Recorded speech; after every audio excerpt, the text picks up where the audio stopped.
Test 2. You will hear a number of different recordings and you will have to answer questions on what you hear. There will be time for you to read the instructions and questions, and you will have a chance to check your work.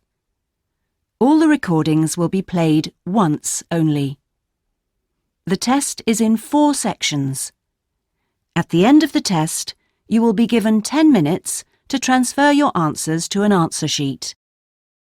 Now turn to Section 1.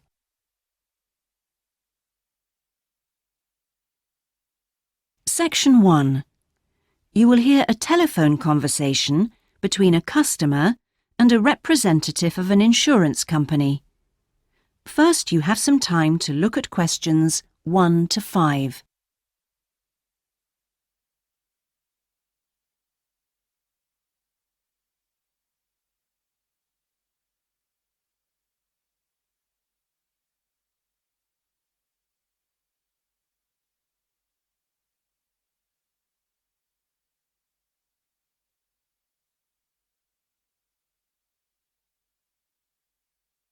You will see that there is an example that has been done for you. On this occasion only, the conversation relating to this will be played first.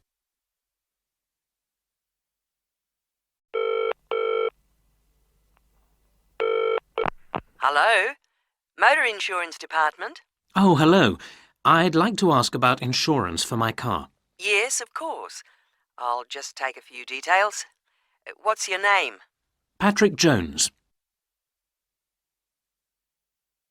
The customer's name is Patrick Jones, so Patrick Jones has been written in the space. Now we shall begin. You should answer the questions as you listen, because you will not hear the recording a second time. Listen carefully and answer questions 1 to 5.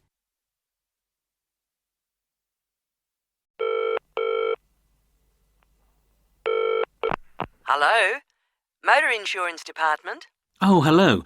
I'd like to ask about insurance for my car. Yes, of course. I'll just take a few details. What's your name? Patrick Jones. And your address? It's 27 Bank Road. 27 Bank Road. Is that in Greendale? Yes. And what's your daytime phone number? My work number is 730453. And could I ask what your occupation is? Dentist. OK. Now, a few details about your car. What size is the engine? It's 1200 cc's. Thank you. And the make and model? It's a Houghton Sable. Could you spell the model name, please? Yes. S-A-B-L-E. Oh, yes. Thanks. And when was it made? 1997. Lovely. Right. I presume you've had a previous insurer? Yes. Right. We need to know the name of the company. Yes, it was Northern Star. Thank you. And have you made any insurance claims in the last 5 years? Yes, one in 1999. And what was the problem? It was stolen, but... That's fine, Mr. Jones. That's all we need to know at the moment.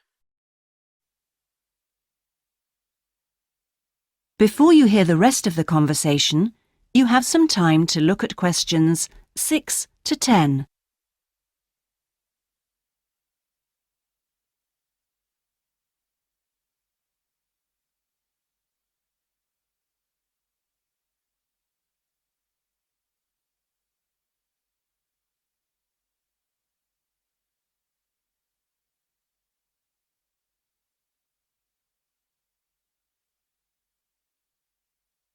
Now listen and answer questions 6 to 10.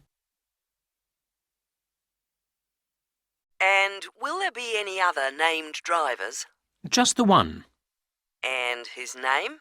Simon Painter. Could you spell the surname, please? P-A-Y-N-T-E-R. OK, Thank you. And what relationship is he to you? He's my brother-in-law.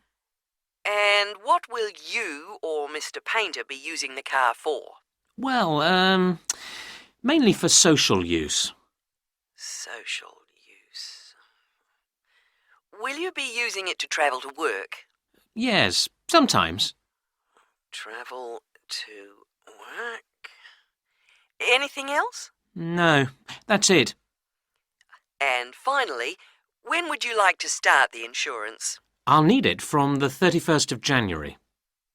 Right. Mr. Jones, I'm getting a couple of quotes coming up on the computer now, and the best bet looks like being with a company called Red Flag. Yeah? And that comes out at $450 per year. Oh, well, that seems okay. It's quite a bit lower than I've been paying up to now. Great. So, would you like me to go ahead with that? Sure, why not? How would you like to pay? That is the end of section 1. You now have half a minute to check your answers.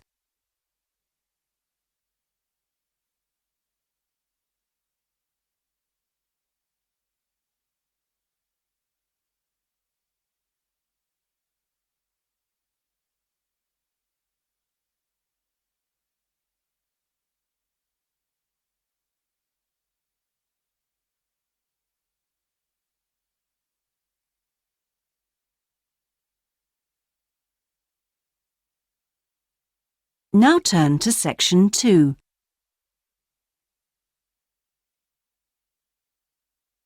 Section 2. You will hear a recorded message giving tourists travel information in a large city. First, you have some time to look at questions 11 to 18.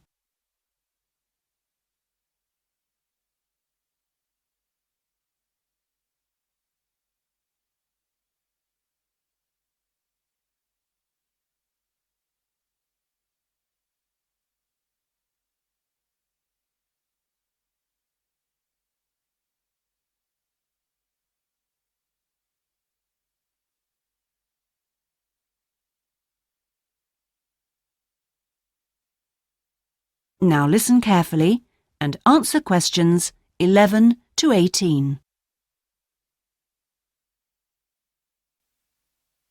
Thank you for calling the tourist line.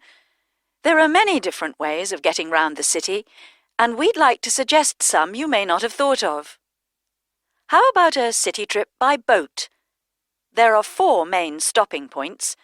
From west to east, stop A, Greenbanks, stop B, City Bridge, stop C, Roman Landing, and stop D, Newtown. You can find the main booking office at stop A. The first boat leaves at 8 a.m. and the last one at 6:30 p.m. There are also many attractions you can visit along the river. At stop A, if you have time, you can visit the fine 16th century palace here, built for the king with its beautiful formal gardens. It's very near the booking office.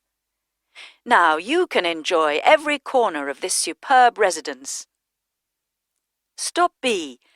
Why don't you visit Tower Restaurant with its wide range of refreshments? This is a place where you can sit and enjoy the wonderful views over the old commercial and banking centre of the city. Stop C is the area where, in the 1st century AD, invading soldiers crossed the river. This was much shallower than it is now. That's why this area is called Roman Landing. There's an interactive museum to visit here, with a large shop which has a good range of local history books. At the furthest point of the trip, stop D, the most exciting place to visit is the new entertainment complex with 7-screen cinema, bowling alley, and video games arcade. Before you hear the rest of the message, you have some time to look at questions 19 and 20.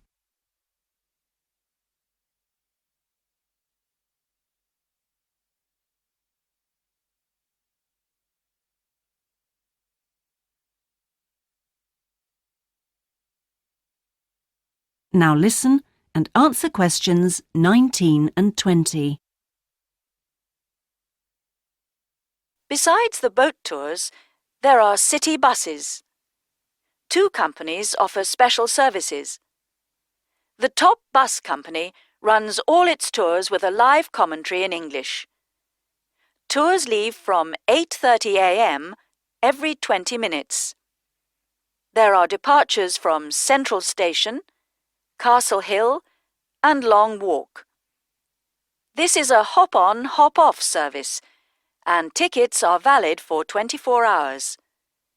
For further details, call Top Bus on 0208 944 7810. The number 1 sightseeing tour is available with a commentary in 8 languages. Buses depart from Central Station every 5 to 6 minutes from about 9 a.m., with the last bus at around 7 p.m. There are also number 1 services with an English-speaking guide. That is the end of section 2. You now have half a minute to check your answers.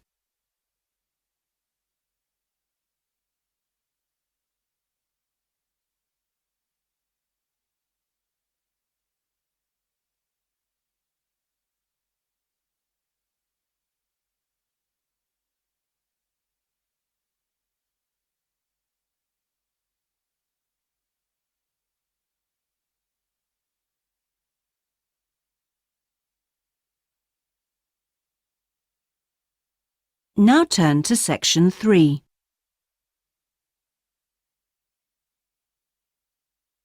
Section 3. You will hear a seminar with Dr. Martin Merriweather of the Antarctic Centre in Christchurch, New Zealand. First, you have some time to look at questions 21 to 26.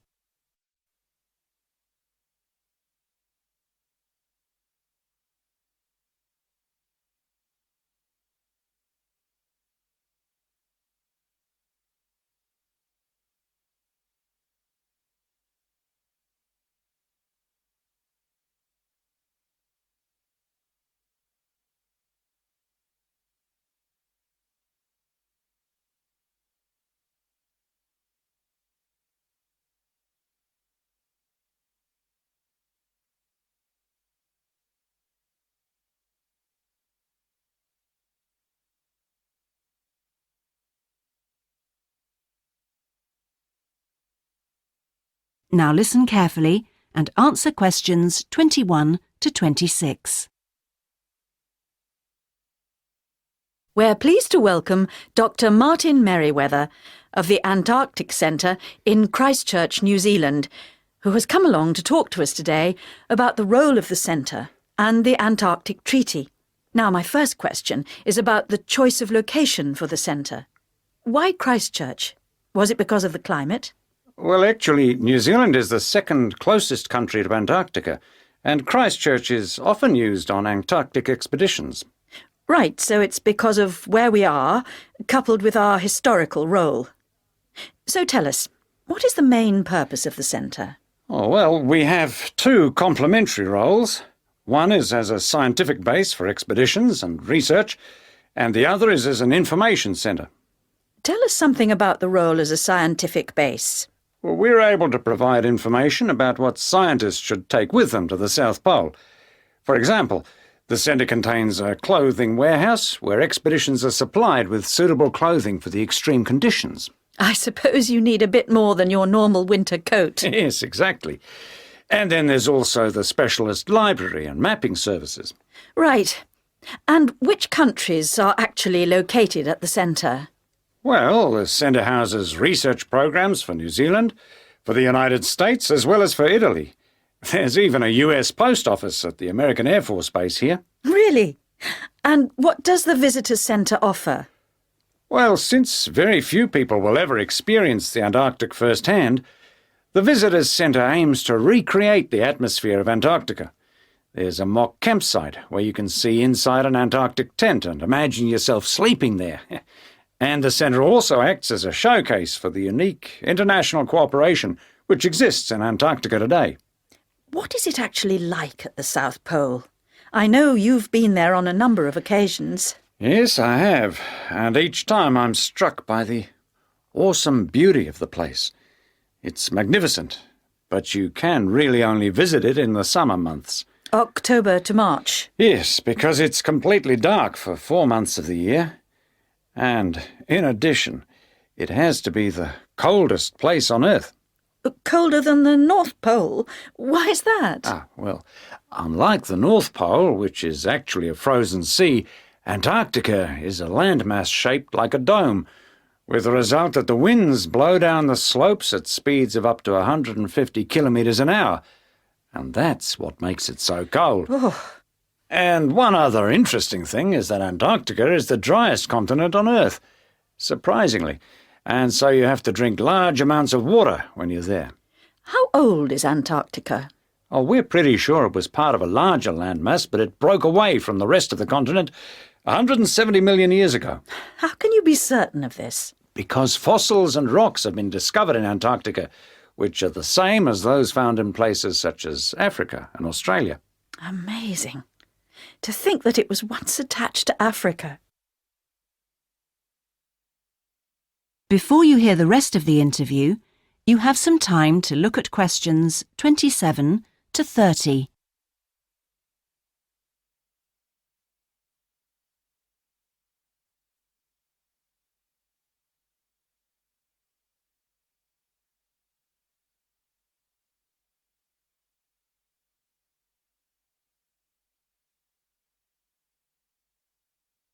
Now listen and answer questions 27 to 30. Now, let's just have a look at the Antarctic Treaty. How far back does the idea of an international treaty go? Well, as far back as the 19th century, when 11 nations organised an international event. When was that exactly? In 1870, and it was called the Polar Research Meeting. And then, not long after that, they organised something called the First International Polar Year. And that took place when exactly? Over 2 years, from 1882 to 1883. But it wasn't until the 1950s that the idea of an international treaty was proposed. And in 1959, the treaty was actually signed. What do you see as the main achievements of the treaty? Well, firstly, it means that the continent is reserved for peaceful use. That's Article 1, isn't it? Yes. That's important, since the territory belongs to everyone. Yes, but not as important as Article 5, which prohibits any nuclear explosions or waste disposal. Which is marvellous. Well, I'm afraid we're going to have to stop there because I'm afraid we've run out of time. Thanks for coming along today and telling us all about the centre and its work. That is the end of section 3. You now have half a minute to check your answers.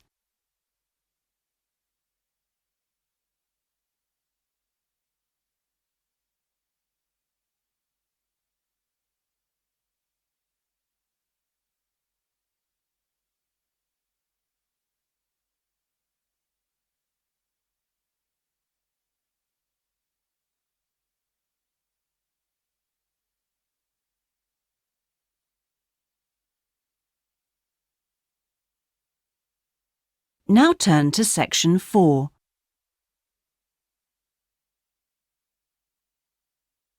Section 4.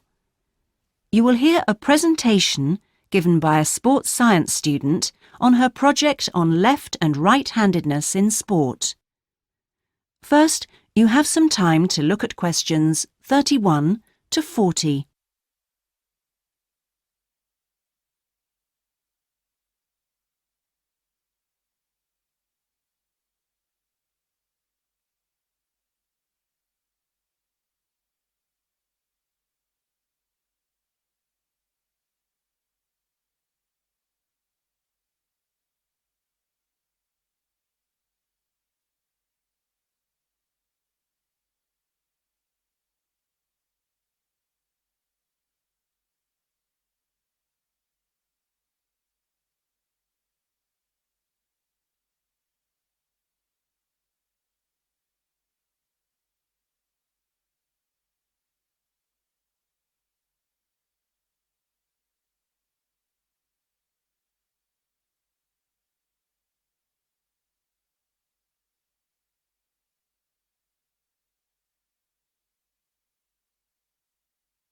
Now listen carefully and answer questions 31 to 40.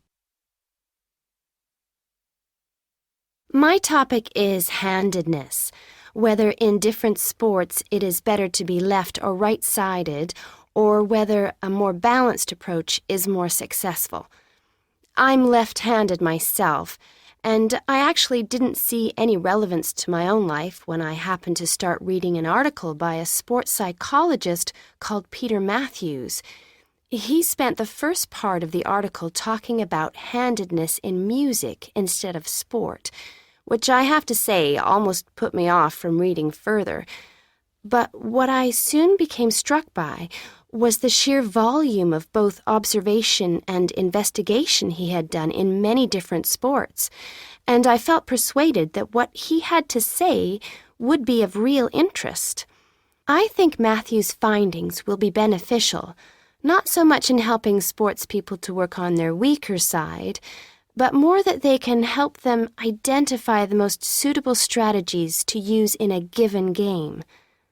Although most trainers know how important handedness is, at present they are rather reluctant to make use of the insights scientists like Matthews can give, which I think is rather short-sighted, because focusing on individual flexibility is only part of the story. Anyway, back to the article. Matthews found a German study which looked at what he called mixed-handedness, that is, the capacity to use both left and right hands equally. It looked at mixed-handedness in 40 musicians on a variety of instruments. Researchers examined a number of variables. For example, type of instrument played, regularity of practice undertaken, and length of time playing instrument, and found the following. Keyboard players had high levels of mixed-handedness, whereas string players like cellists and violinists strongly favored one hand. Also, those who started younger were more mixed-handed. Matthews also reports studies of handedness in apes. Apes get a large proportion of their food by fishing ants from anthills. The studies show that apes, like humans, show handedness, though for them right and left-handedness is about equal, whereas about 85% of humans are right-handed. Studies showed that apes consistently using the same hand fished out 30% more ants than those varying between the two.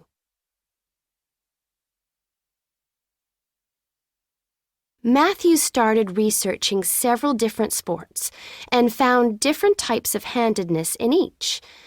By the way, he uses handedness to refer to the dominant side for feet and eyes as well as hands. Anyway, his team measured the hand, feet, and eyes of 2,611 players and found that there were really three main types of laterality. Mixed, you work equally well on both sides, both hand and eye. Single, you tend to favor one side, but both hand and eye favor the same side. And cross laterality, a player's hands and eyes favor only one side, but they are opposite sides. Let's start with hockey. Matthews found that it was best to be mixed-handed. This is because a hockey stick must be deployed in two directions.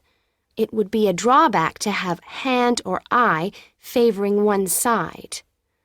An interesting finding is that mixed-handed hockey players were significantly more confident than their single-handed counterparts. Things are slightly different in racket sports like tennis. Here, the important thing is to have the dominant hand and eye on the one side.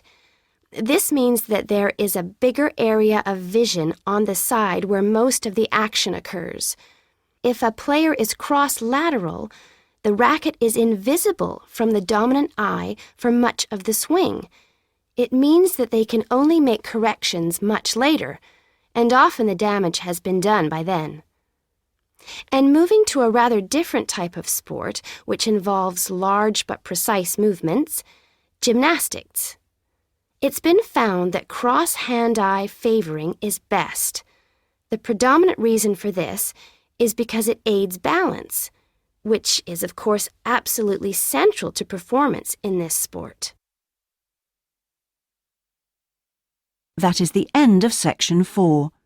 You now have half a minute to check your answers.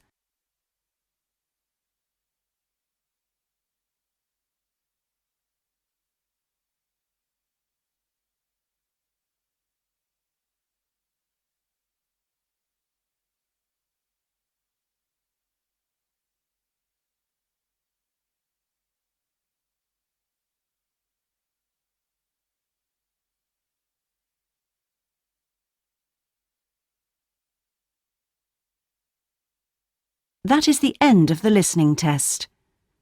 In the IELTS test, you would now have 10 minutes to transfer your answers to the listening answer sheet.